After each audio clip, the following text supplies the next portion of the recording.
Assalamualaikum warahmatullahi wabarakatuh. Salam sejahtera untuk kita semua.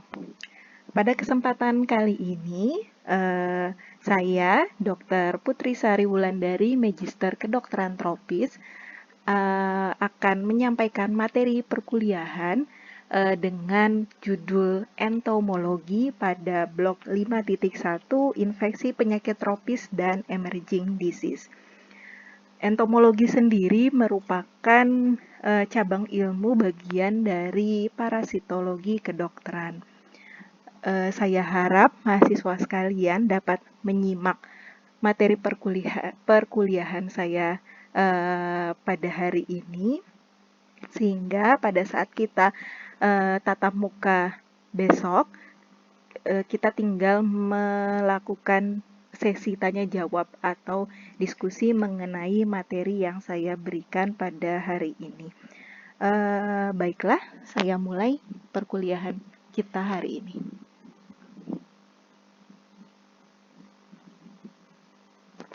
Oke, ini adalah outline yang akan saya jelaskan mengenai entomologi. Entomologi ini cabang ilmu yang cukup luas, tetapi saya hanya memberikan materi mengenai entomologi yang berhubungan dengan kedokteran saja.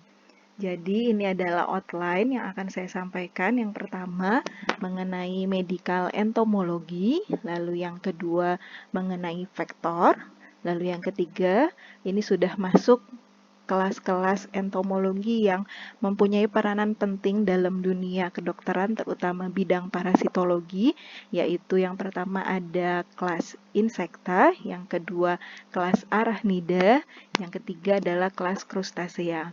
Dan saya akan menyampaikan sedikit mengenai bagaimana cara mengontrol dari arthropoda atau arthropods. Oke, kita mulai slide selanjutnya. Oke, saya mulai ya. Medical entomologi sendiri itu merupakan sebuah studi yang mempelajari mengenai arthropods, atau kalau bahasa Indonesianya kita lebih sering mengenalnya dengan istilah arthropoda. Arthropoda ini asal katanya dari arthros dan podos. Arthros ini ruas dan podos adalah kaki, sehingga bisa kita simpulkan bahwa arthropoda merupakan hewan yang memiliki kaki yang beruas-ruas atau berbuku-buku. Nah, di mana yang kita pelajari adalah arthropoda yang mempunyai peranan dalam bidang kedokteran. Jadi arthropoda itu berperan sebagai vektor yang penting pada transmisi penyakit pada beberapa penyakit-penyakit parasit yang fokus menginfeksi manusia. Arthropoda sendiri merupakan hewan invertebrata, atau invertebrata ini tidak memiliki tulang belakang, yang terdiri dari badan yang bersegmen-segmen, dan ada beberapa bagian dari kaki yang memiliki sendi, lalu terdiri dari exoskeleton yang kaku, mempunyai internal organ, dan biasanya bagian tubuh dari arthropoda ini dapat terbagi menjadi kepala, toraks, dan abdomen. Filum arthropoda sendiri itu terbagi menjadi 5 kelas. Tetapi yang lebih kita fokus bahas pada pertemuan kali ini hanya 3 kelas, yaitu kelas insekta, kelas arachnida, dan kelas crustacea yang mempunyai peranan penting pada dunia kedokteran.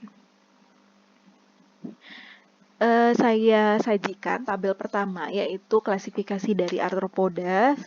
Seperti yang saya sudah sampaikan tadi, bahwa arthropoda terdiri atas 5 kelas, yaitu insekta, arachnida, myriapoda, pentastomida, dan crustacea.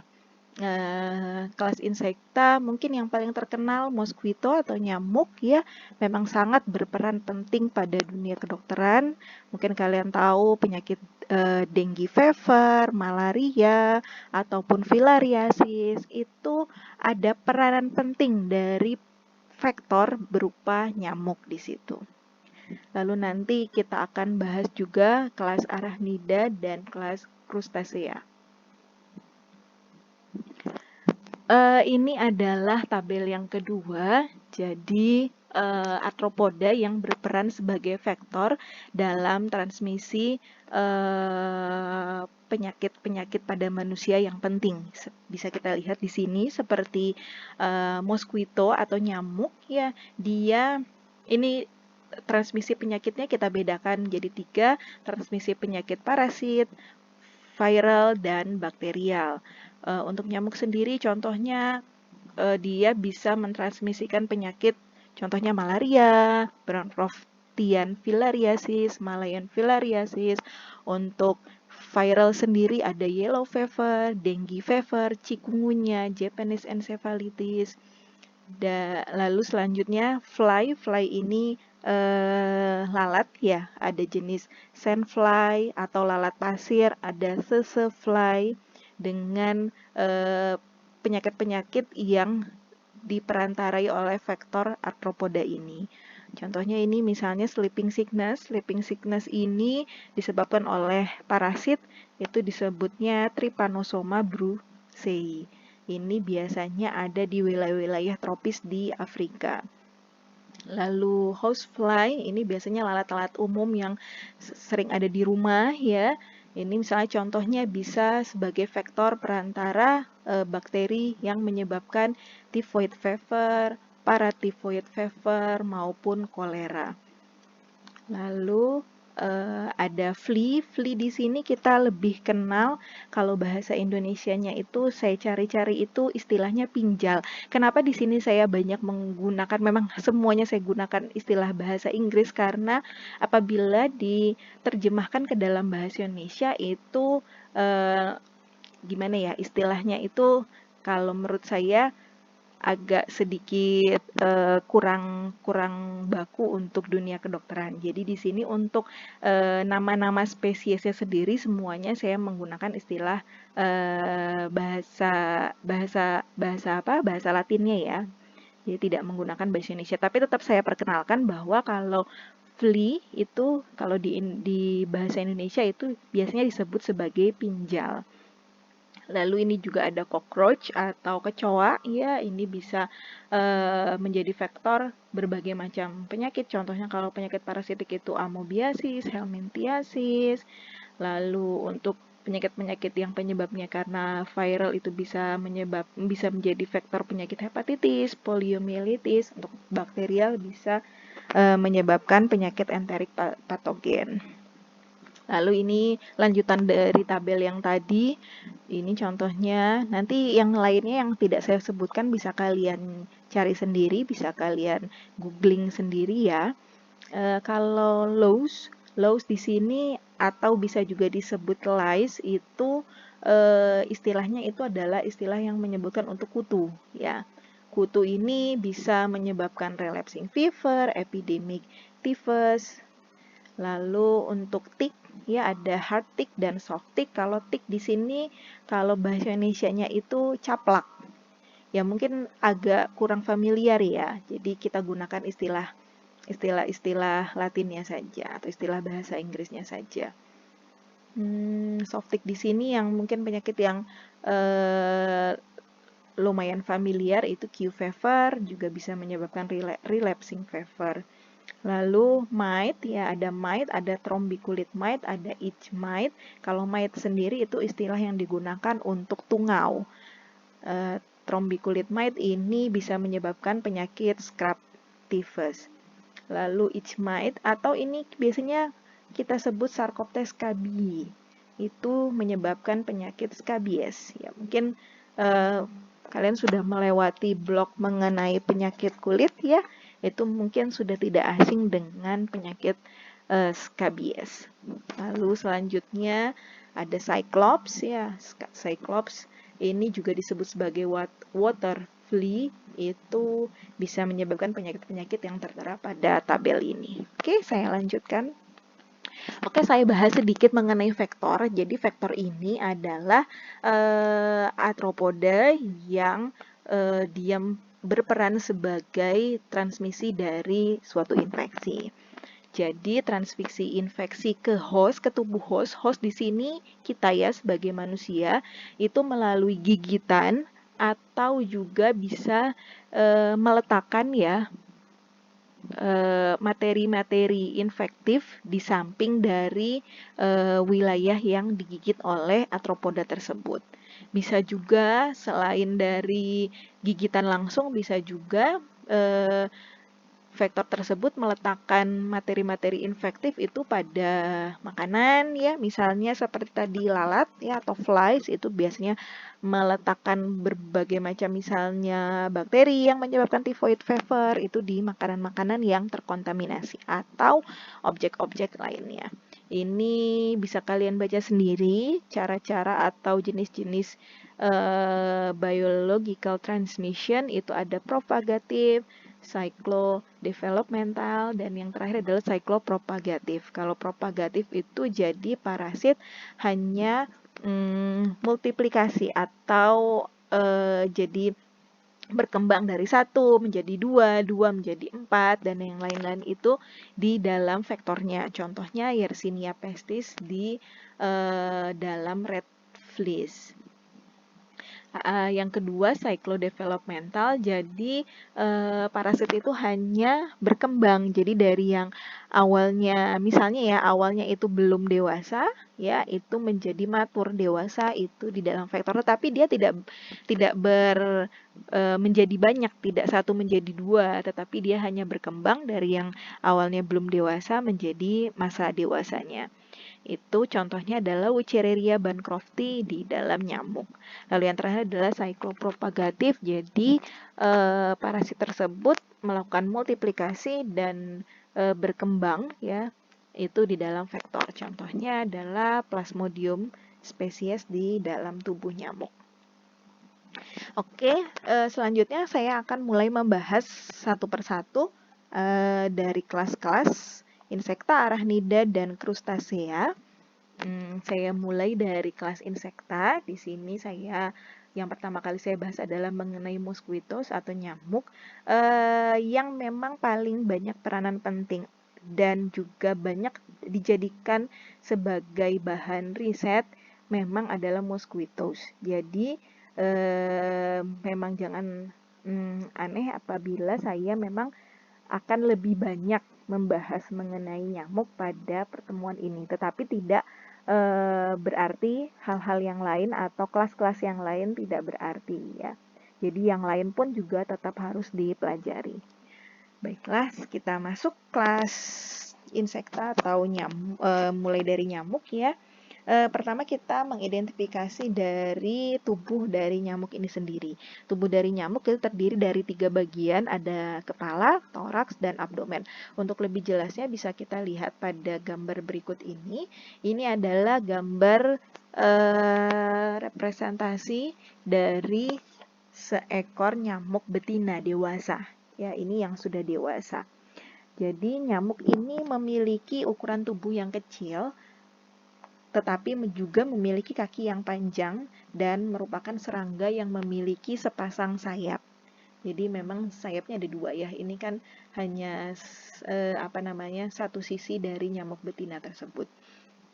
Jadi sehingga nyamuk ini tergolong pada ordo Diptera dan famili Culicidae. Bisa kita perhatikan di sini, ini adalah bagian dari kepala nyamuk, ini adalah bagian toraks nyamuk, ini adalah sayapnya, dan ini adalah bagian dari abdomen nyamuk ya. Ini abdomennya beruas-ruas. Saya mulai dari bagian kepala. Ini kita lihat bahwa nyamuk itu mempunyai 2 buah antena.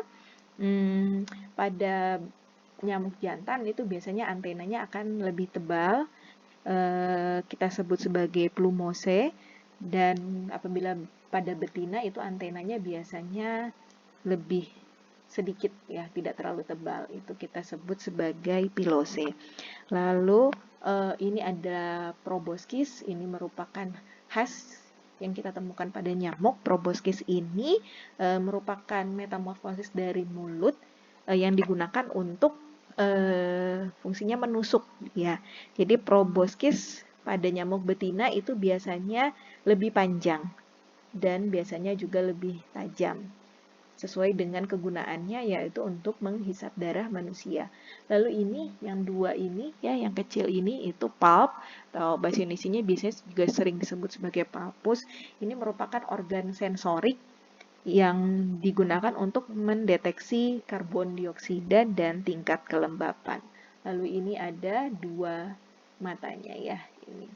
Lalu ini adalah bagian toraks dari nyamuk, ini adalah bagian dari sayapnya nyamuk. Di sini ada semacam sisik pada bagian tepi dan bagian dari vena-vena di sayapnya. Dan ini adalah bagian abdomen dari nyamuk, dan ini adalah sepasang ya, beberapa pasang dari kaki yang dimiliki oleh nyamuk tersebut. Ini adalah tabel yang menunjukkan perbedaan identifikasi dari 3 nyamuk yang memang punya peranan sangat penting dalam dunia kedokteran, yaitu nyamuk Anopheles, nyamuk Culex, dan Aedes ya. Bisa dilihat di sini bahwa memang dari gambar di sini pun jenisnya atau penampakannya pun juga sudah sangat berbeda ya. Ini bisa dilakukan untuk mengidentifikasi nyamuk tersebut sehingga bisa kita deteksi kira-kira penyakit apa yang nyamuk tersebut bawa ya. Di sini tabel yang menunjukkan perbedaan dari 3 nyamuk tersebut, bisa kalian baca sendiri. Mungkin salah satunya seperti pada sayap di Anopheles itu dia mempunyai titik-titik hitam atau dark spot, sedangkan pada Culex dan Aedes dia tidak memiliki dark spot pada sayapnya. Tetapi pada Aedes ini dia mempunyai white markings on legs and abdomen. Jadi memang bintik-bintik hitam putih berselang-seling ya. Ini yang memang paling khas pada nyamuk Aedes yang sebagai vektor dari dengue fever. Jadi dia bisa lihat di sini. Jadi memang belang-belang hitam putih sehingga juga bisa kita kenal dengan nama tiger mosquito. Lalu untuk biting time atau waktu-waktu menggigit, kalau untuk Anopheles itu biasanya beberapa spesies memiliki waktu-waktu yang spesifik ya, jam berapa itu dia lebih senang menggigitnya kapan gitu. Biasanya ada spesifikasi masing-masing. Sedangkan Culex itu biasanya lebih sering itu pada tengah malam, dan Aedes itu biasanya pada siang hari atau daytime. Selebihnya bisa kalian baca sendiri ya. Oke, ini saya masuk ke life cycle dari nyamuk atau daur hidup nyamuk. Ini di sini bisa dibedakan antara nyamuk golongan Anophelines, contohnya Anopheles, dan Culicins, yang contohnya Aedes, Culex, dan juga Mansonia. Nyamuk itu mengalami metamorfosis yang sempurna, di mana nyamuk dewasa itu meletakkan telur ya di permukaan air. Lalu nanti setelah kurang lebih 1-2 hari telur-telur ini akan menetas dan akan berubah menjadi larva. Ya, larva ini memang lebih senang pada air-air yang tidak mengalir atau air-air yang stagnan. Nah, kenapa dia lebih suka berada pada permukaan air? Ini disebabkan karena mereka butuh oksigen untuk bernafas, ya. Sehingga mereka butuh pertukaran oksigen, sehingga memang mereka lebih senang itu di permukaan air. Bila kalian pernah melihat larva di dalam genangan air ya, contohnya, itu biasanya mereka sudah bisa bergerak di dalam air, biasanya dia akan bergerak ke dasar atau ke tepi dari wadah tersebut, tetapi ada saat-saatnya mereka akan kembali ke atas permukaan air. Nah, itu mereka akan melakukan pertukaran oksigen untuk bernafas. Nah, Ada suatu organ itu yang disebut sebagai sifon, itu letaknya di bawah abdomen, itu yang fungsinya untuk bernafas atau untuk pertukaran oksigen. Nah, yang membedakan antara tipe nyamuk jenis Culisins dan Anopheles itu pada larva Anopheles atau nyamuk Anopheles itu biasanya dia posisinya itu selalu berbaring di permukaan air. Mengapa? Karena larva jenis Anopheles ini tidak mempunyai sifon sebagai media untuk pertukaran oksigen tadi. Nah, sebagai gantinya, dia memiliki yang kita sebut spirakel. Spirakel ini tersebar di permukaan tubuh dari larva nyamuk ini. Sehingga dia selalu posisinya seperti ini, seperti berbaring di atas permukaan air. Tetapi kalau yang jenis Aedes, Culex, Mansonia itu dia ada sudut ya, jadi tidak rata dengan permukaan air. Posisinya. Nanti biasanya sekitar 4-9 hari larva ini akan berkembang menjadi pupa. Pada pupa ini akan merupakan fase istirahat. Biasanya pupa ini bening ya, biasanya sudah tidak berwarna dan dia mengapung di permukaan air. Pada pupa ini kepala dan toraks itu dia menyatu, kita sebut sebagai cephalothorax, dan abdomennya akan melengkung atau membengkok. Lalu setelah 2-3 hari pupa ini akan berkembang menjadi ini adalah nyamuk dewasa ya. Jadi total daur hidup nyamuk dari telur sampai nyamuk dewasa itu sekitar 7-14 hari. Nanti bagian cephalothoraxnya ini akan robek sehingga nyamuk dewasanya bisa keluar dari dalam pupa. Nanti nyamuk dewasa akan beristirahat sebentar sekitar 15-20 menit untuk mengeringkan badannya, lalu dia akan memastikan sayapnya itu bisa mengembang sempurna untuk fungsinya terbang ya. Lalu selanjutnya ya dia akan berkembang biak, akan kawin, nyamuk jantan dan nyamuk betina nanti akan menghasilkan telur kembali. Tadi yang sudah saya sempat singgung ya, memang yang paling khas pada nyamuk ini yaitu dia mempunyai proboscis, yaitu gunanya untuk menusuk ya, untuk menghisap darah.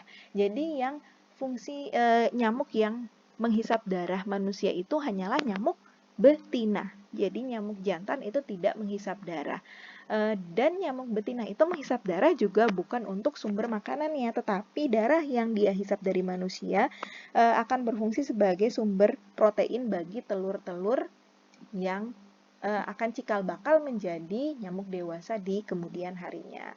Sedangkan nyamuk jantan itu hanya mencari sumber makanan berupa nektar atau gula-gula dari tumbuhan-tumbuhan lain. Nanti saya akan memberikan ada mungkin 2 video nanti mengenai anatomi nyamuk yang pertama dan mengenai daur hidup nyamuk. Nanti setelah materi saya ini selesai, nanti saya minta kalian untuk menonton video itu juga ya, karena video tersebut bagus, penjelasannya juga cukup jelas, supaya bisa menambahkan penjelasan saya pada kesempatan kali ini. Ini adalah perbedaan karakter dari stage-stage nyamuk jenis Anopheles dan Culisin, baik itu dari telur, larva, pupa, dan nyamuk dewasa. Ini bisa kalian baca sendiri ya. Oke, saya lanjut ke materi selanjutnya, masih di kelas insekta. Kita bahas mengenai flies atau lalat. Jadi ada 3 jenis lalat yang kita bahas, yaitu housefly, sandfly, dan sesefly. Yang pertama adalah housefly. Jadi housefly ini lalat yang biasa kita temui di rumah ya. Ini nama latinnya Musca domestica. Ini adalah lalat yang biasa ada di rumah di kehidupan sehari-hari. Lalat ini tidak menggigit dan dia berperan sebagai vektor mekanik dari transmisi beberapa penyakit. Sama seperti arthropoda yang lain, lalat ini mempunyai kepala, toraks, dan abdomen. kepalanya terdiri dari 2 buah mata, ada 2 buah sepasang antena ya, dan ada single proboscis di kepalanya. Lalu toraks itu terdiri dari sepasang sayap dan tiga pasang lengan ya, lengan atau legs ya, kaki juga boleh. Satu, ini yang kedua ya, yang tertutup oleh sayapnya, dan ini yang ketiga. Dan abdomennya itu bersegmen-segmen dan menunjukkan apa ya, ada sisi-sisi gelap dan terangnya dari segmen-segmen abdomen ini. Ini adalah gambar dari Lara tersebut, dan penyakit-penyakit yang ditransmisikan oleh vektor housefly ini contohnya enteric fever, diarea, gastroenteritis, dysentery, dan yang lain-lainnya.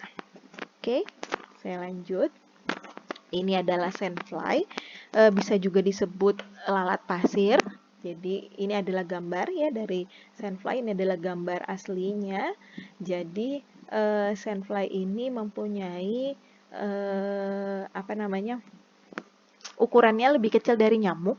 Jadi memang sangat sulit kita lihat kalau menggunakan mata telanjang. Maksudnya sulit untuk mengidentifikasinya. Lalu warnanya bisa terang ataupun dark brown. Lalu badan dan sayapnya ini ditutupi oleh seperti bulu-bulu ya, rambut-rambut seperti ini.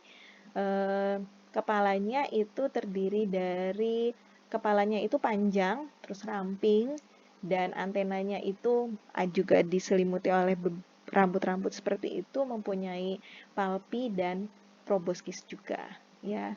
Mungkin tidak terlalu terlihat ya di sini. Lalu toraksnya terdiri dari sepasang sayap dan 3 pasang dari kakinya ya. Lalu abdomennya mempunyai 10 segmen. Nah, tetapi dia itu hanya lompat dan tidak terbang ya. Dan kakinya ini lebih panjang jika kita bandingkan dengan ukuran panjang badannya. Sandfly ini menggigit pada malam hari, dan hanya sandfly betina yang menggigit. Sandfly jantan itu hanya memakan dari fruit juice. Important spesies dari sandfly yaitu Phlebotomus argentipes, ya, vektor dari penyakit Kala-Azar. Ini adalah penyakit-penyakit yang ditransmisikan oleh vektor sandfly. Kala-Azar saya bahas sedikit ya. Kala-Azar ini merupakan infeksi parasit Leishmania. Jadi disebabkan oleh parasit namanya Leishmania. Leishmaniasis visceral ini dia akan mempengaruhi organ visceral dari manusia. Contohnya itu organ-organ limfa, hati, dan sumsum tulang. Jadi biasanya kalau yang terkena penyakit ini itu terdapat pembengkakan pada hati dan limfanya. Itu disebut penyakit Kala-Azar, tapi mungkin kurang familiar ya di Indonesia. Oke, saya lanjutkan. Yang selanjutnya adalah sesefly ya. Jadi sesefly ini terdapat itu hanya di wilayah-wilayah tropikal Afrika. Jadi memang di Indonesia itu tidak kita temukan. Jadi dia seperti ini ya gambarnya. Ini adalah gambar real dari sesefly. Jadi bagian itu yellowish, agak ada kekuningan, dan ada bagian-bagian dark brown, dan ukurannya medium size, dan dapat dapat dibedakan dari insekta-insekta atau serangga-serangga yang menggigit lainnya karena ukurannya cukup besar. Bisa kita lihat perbedaannya dari mulutnya ini. Mulutnya yang ada di depan ini yang cukup tajam, dan mereka menggigit hanya pada siang hari. Jadi sesefly ini merupakan vektor dari parasit yang disebut Trypanosoma brucei yang sudah saya sebutkan tadi ya di awal, dan dia menyebabkan sleeping sickness. Jadi apabila seseorang itu terinfeksi penyakit ini, maka pertama-tamanya ya seperti biasa, seperti demam, nyeri-nyeri otot, lalu selanjutnya itu akan mulai merasa seperti kebingungan, seperti itu. Ya, jadi mempengaruhi ke sana. Jadi memang sleeping sickness ini tidak familiar di Indonesia, tetapi di wilayah Afrika itu cukup familiar. Oke, saya lanjutkan di kelas insekta yang terakhir ya. Ini kita bahas flea. Flea atau kalau bahasa Indonesianya itu biasanya disebut pinjal. Flea kita bahas dua jenis flea, yaitu red flea dan louse atau lice. Ini adalah red flea ya. Ukurannya itu kecil, lalu tidak mempunyai sayap. Spesies yang penting pada red flea yaitu Xenophila cephoi dan X. astia. Terdiri dari ini exoskeleton yang keras ya. Ini keras dia, tulang belakangnya ini bukan tulang belakang ya, tapi maksudnya skeletonnya ini, exoskeletonnya itu keras yang menutupi bagian punggungnya, dan di tubuhnya itu tertutupi oleh duri yang ada. Jadi dia mempunyai duri ya, duri mungkin tidak terlalu terlihat pada gambar ini, tapi dia mempunyai duri yang mengarah ke belakang. Lalu yang khas lagi, kepalanya itu berbentuk kerucut dan antara kepala dan torak itu seperti menyatu tanpa adanya leher. Lalu pada toraknya sendiri itu terdiri dari 3 segmen dan 3 pasang dari kakinya. Dan kaki belakangnya itu digunakan untuk melompat ya, kaki belakangnya ini. Lalu abdomennya terbagi menjadi 10 segmen. Dan pada red flea yang jantan itu mempunyai struktur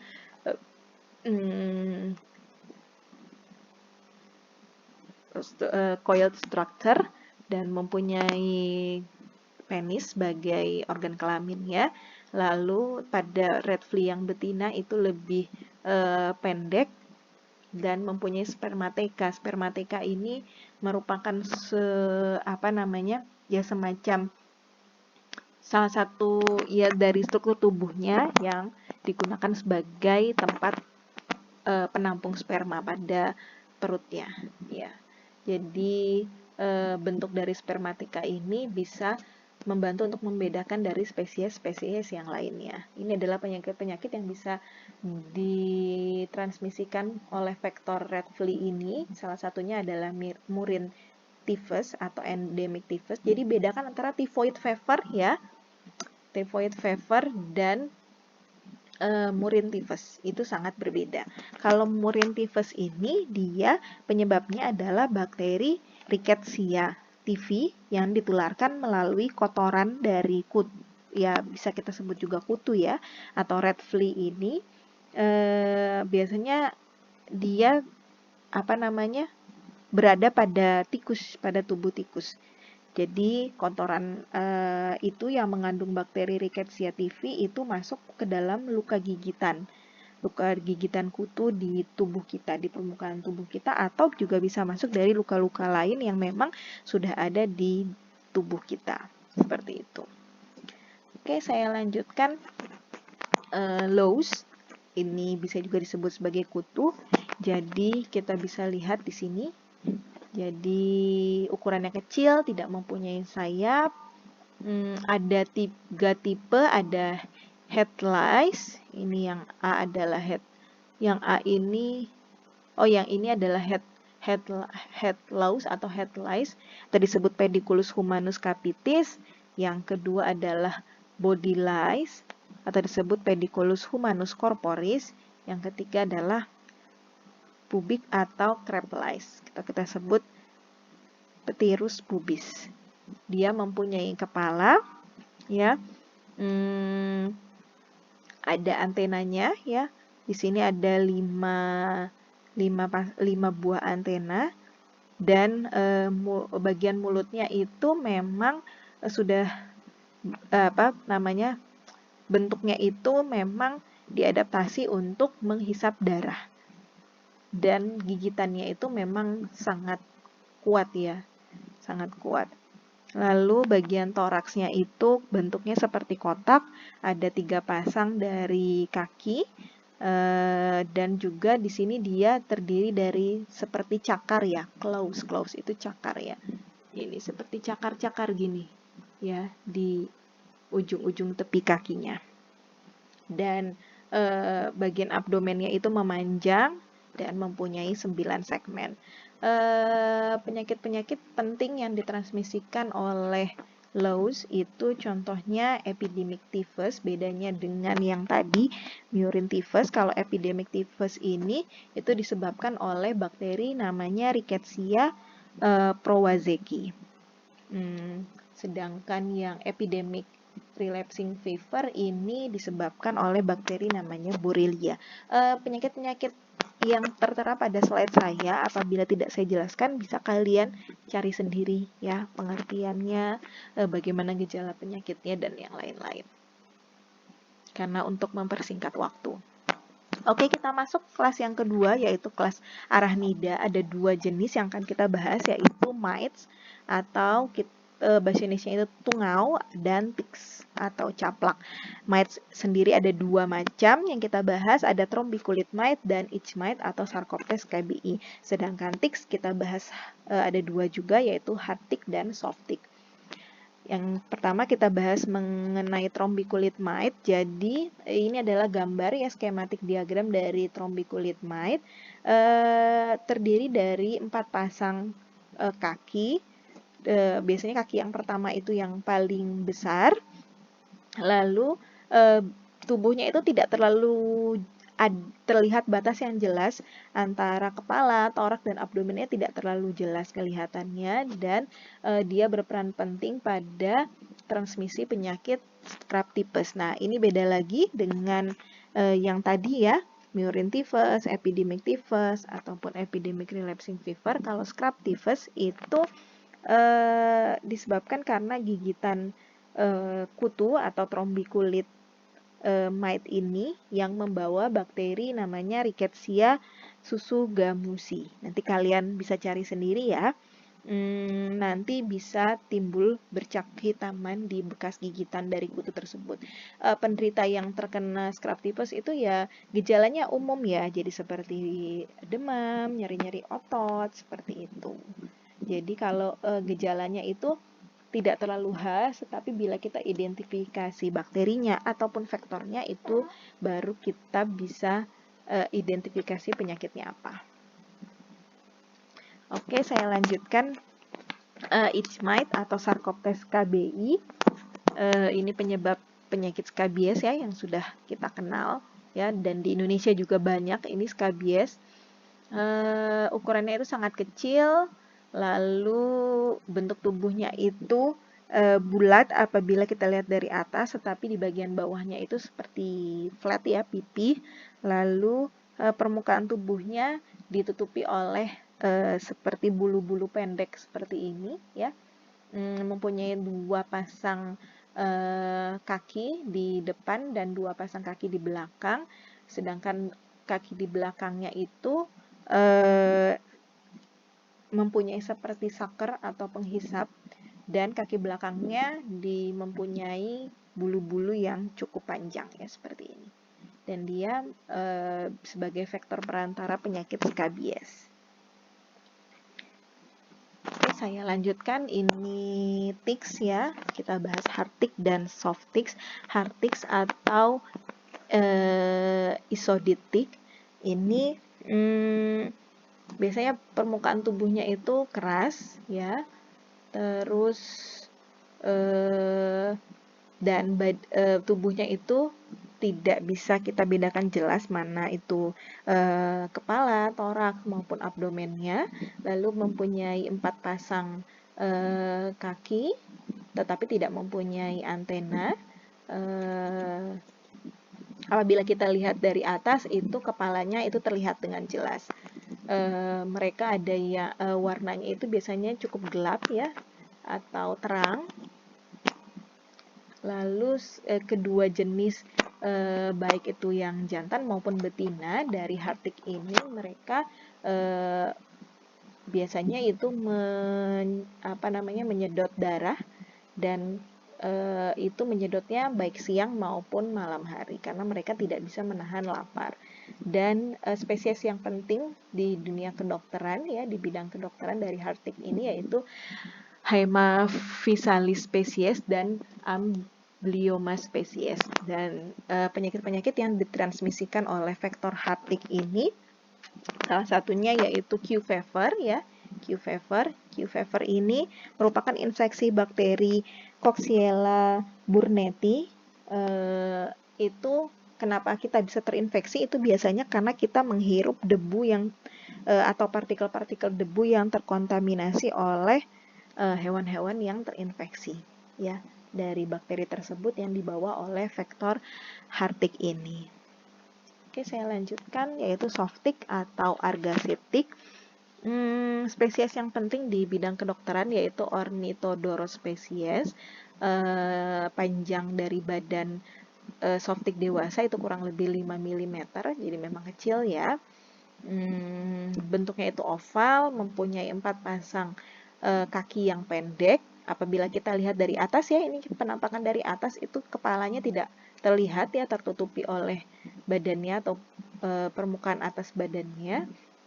Mereka dapat bertahan hidup tanpa asupan darah untuk waktu yang cukup panjang. Beda dengan Hartik yang tadi. Jadi mereka selalu mencari darah sebagai asupan makanannya. Kedua jenis baik itu jantan maupun betina dari Softic itu dua-duanya menghisap darah. Mereka menggigit hanya pada waktu malam hari dan apabila mereka menggigit itu rasanya sangat sakit sendiri. Sangat sakit sekali. Nah, penyakit yang bisa ditransmisikan oleh vektor Softic ini salah satunya adalah Q fever tadi ya, yang disebabkan oleh bakteri Coxiella burnetii tadi yang sudah saya jelaskan di sesi Hartik tadi ya. Oke, kita masuk ke kelas yang terakhir yaitu kelas Crustacea. Contohnya di sini adalah Cyclops. Cyclops di sini juga kita biasanya sebut sebagai water fleas ya. Jadi ukurannya itu kurang dari 1 mm. Bentuknya itu spear shape, jadi seperti buah pir. Lalu ekornya ini seperti bercabang dua. Lalu mereka mempunyai 2 pasang antena dan 5 pasang kaki dan mata yang berpigmen, mungkin tidak terlalu terlihat jelas di sini. Dan mereka memang berenang di air ya dengan tipikal jerky movement, jadi gerakannya itu seperti menyentak seperti itu. Ini adalah beberapa penyakit yang ditransmisikan oleh vektor Cyclops ini. Ada Dracunculiasis, itu merupakan infeksi yang disebabkan oleh parasit cacing guinea yang disebabkan karena meminum air yang terkontaminasi. Memang penyakit Dracunculiasis ini sudah sangat jarang ditemui, tapi pada bagian-bagian negara-negara miskin di Afrika itu masih sering ditemui karena akses air bersihnya yang sangat sulit di sana. Ya, oke. Ini adalah saya bahas sedikit cara untuk mengontrol dari arthropoda ini. Ada 3 macam metode, bisa memakai physical, biological, dan chemical. Physical yang di sini adalah jadi kita harus apa ya namanya ya, seperti kita cara mencegah nyamuk ya.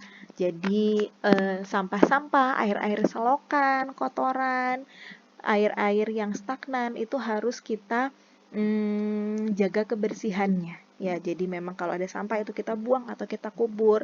Air-air yang stagnan, yang tergenang itu kalau bisa kita buang seperti itu agar arthropoda ini tidak berkembang biak di situ. Lalu juga gunakan apa ya, seperti layar atau penutup pintu atau jendela sehingga tidak masuk ke dalam rumah. Atau kalau nyamuk itu kita bisa menggunakan bed nets atau kelambu. Untuk metode biological itu bisa menggunakan virus-virus yang spesifik atau bakteri spesifik, protozoa, fungi yang merupakan patogen dari arthropoda tersebut, sehingga arthropodanya bisa mati atau tidak berkembang biak. Atau juga bisa menggunakan Gambusia fish atau disebut mosquito fish, itu yang dia memang memakan larva dari nyamuk. Atau ada juga barbelfish dan gambusia fish juga dia sukses untuk kontrol dari cyclops tadi kan. Kalau cyclops kan memang dia hidupnya di dalam air. Lalu yang ketiga adalah cara chemical, ini menggunakan insektisida, contohnya DDT, bisa juga menggunakan beberapa jenis bunga, di sini Pyrethrum flower, dan materi-materi arsenik ya. Insektisida ini kan, atau pestisida ini fungsinya untuk membunuh arthropoda ini sendiri. Oke, saya di sini hanya memberikan satu contoh artikel, ini berupa riset. Jadi mungkin kita berpikir memang bidang entomologi ini memang bagaimana cara risetnya atau bagaimana cara penelitiannya. Nah, ini adalah ada salah satu jurnal atau artikel yang sudah publish di jurnal PLOS. Ini jurnal yang memang sangat bagus, high index ini. Jadi memang dia mengidentifikasi nyamuk yang di sini lokasi penelitiannya itu di Banyumas, di Jawa Tengah. Jadi memang penyakit denggi di sini memang endemis di sini, ya. Jadi dia mengidentifikasi nyamuk-nyamuk larva dan nyamuk dewasa, lalu diidentifikasi jenis nyamuknya apa, sehingga nanti selanjutnya bagaimana cara membuat program untuk mengatasi dengue fever yang endemis di wilayah tersebut. Nanti bisa kalian baca sendiri ya. Ini sudah saya beri linknya di sini. Nanti bisa kalian searching sendiri. Oke, mungkin ini adalah beberapa referensi yang bisa kalian baca. Beberapa buku, nanti bila saya sempat nanti mungkin salah satu buku di sini mungkin atau Medical Entomology for Student ini saya punya soft copy-nya dalam bentuk PDF. Kalian boleh minta ke saya kalau memang kalian mau atau kalian butuh, nanti bisa saya share ke kalian. Oke. Saya ucapkan terima kasih atas perhatiannya. Besok kita akan berjumpa pada tatap muka. Tolong siapkan pertanyaan ya untuk kita berdiskusi.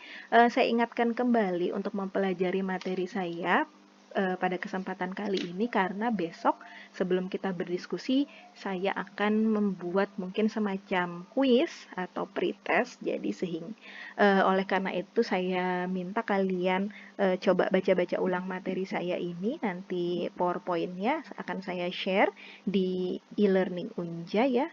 Bisa kalian baca kembali. Jadi besok kalian siap untuk pretest, untuk diskusi, sesi tanya jawab. Oke, saya akhiri kuliah saya hari ini. Saya ucapkan terima kasih banyak dan wassalamualaikum warahmatullahi wabarakatuh.